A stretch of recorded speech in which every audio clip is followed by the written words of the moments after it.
Eliane Bekono face à Moïse Mbie au parquet de la justice à Gombe, à Kinshasa. Waouh!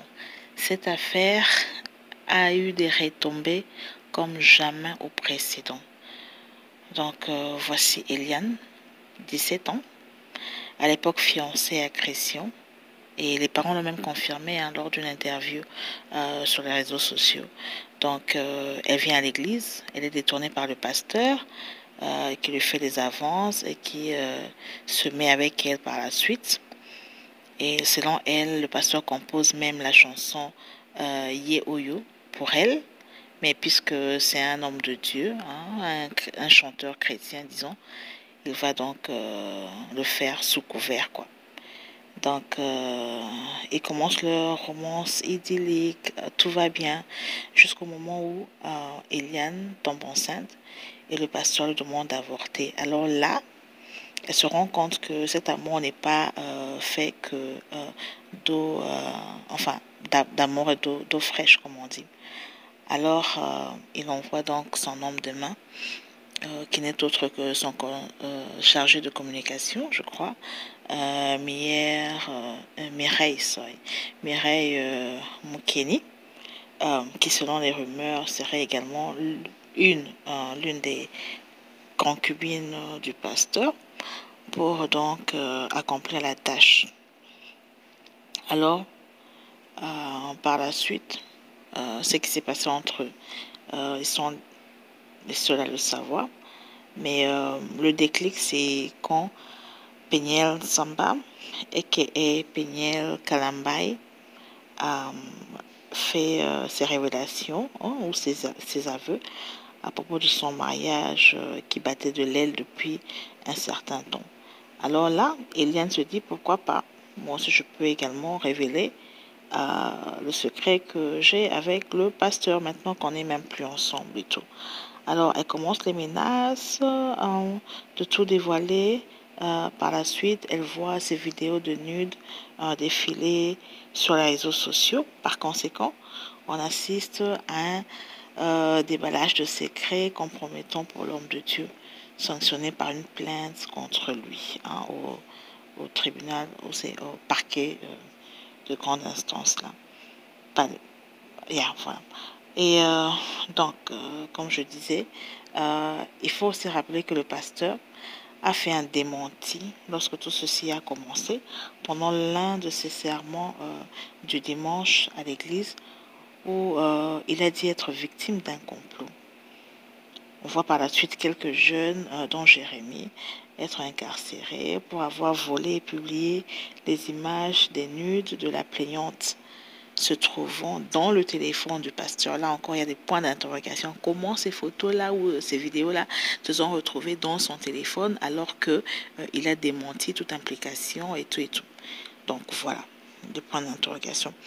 Et aujourd'hui, au palais de la justice, la séance était à huis clos et selon certains témoins, le pasteur aurait affirmé que Eliane était sa fiancée. Bon, là encore, il y a des points d'interrogation parce que la famille, quand elle est passée à la télé, lors de l'interview, avait reconnu Christian comme étant son fiancé. Ils n'ont jamais parlé de pasteur Moïse comme étant son fiancé. Donc là encore, c'est des questions. Des questions et des questions et des questions. Les réponses, ils sont les seuls à les avoir. Et peut-être qu'avec le temps, un jour, on les connaîtra aussi, puisque ça, vraiment, c'est un épisode. Ça, ce n'est que la première saison. Certainement, la deuxième saison viendra. Donc, on est là. On attend et on regarde ce qui se passera. Alors, pendant tout ce temps, le pasteur déclare qu'il ne va pas se marier, même si les gens remplissaient le stade pour lui demander de le faire, il ne le fera pas. Mais entre-temps, sous coulisses, il est en train d'entretenir des relations intimes, très intimes, avec des individus différents, ce qui le discrédite également en tant que serviteur de Dieu, parce que il est là pour éclairer, pour montrer le chemin, pour prêcher par l'exemple, et il prêche la sainteté et la purification avant le mariage, mais il est le premier à vivre hein, même pas tomber, mais vivre dans la fornication. Parce que même, comme je disais, dans l'un de ses sermons, il avait avoué avoir été presque marié. Et à l'époque qu'il était presque marié, il avait connu sa femme avant le mariage religieux, et de cette union était sortie une petite fille qui pendant un temps avait été régnée par son père. Donc tout ça là, c'est l'histoire. L'histoire reste telle et on ne l'oublie pas. Donc l'histoire est là. Donc voilà, comme je disais.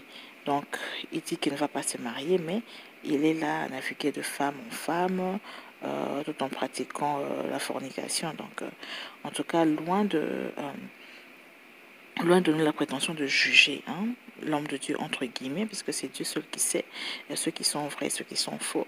Donc loin de nous la prétention de juger qui que ce soit, mais nous voulons juste éprouver et comprendre l'esprit qui opère ici, vu que le Saint-Esprit nous dote de discernement. Donc voilà. Alors, la petite remarque que je fais de tout ceci est que il y a toujours des scandales autour de la période de la sortie d'un de ces albums.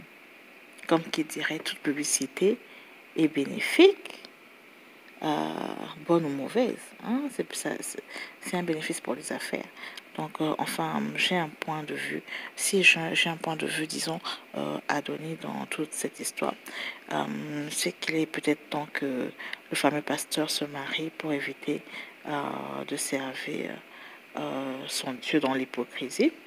Et également, vraiment, avec toute cette histoire, je pense que le pasteur a perdu beaucoup de crédibilité et tout ceci vraiment vient entacher sa notoriété.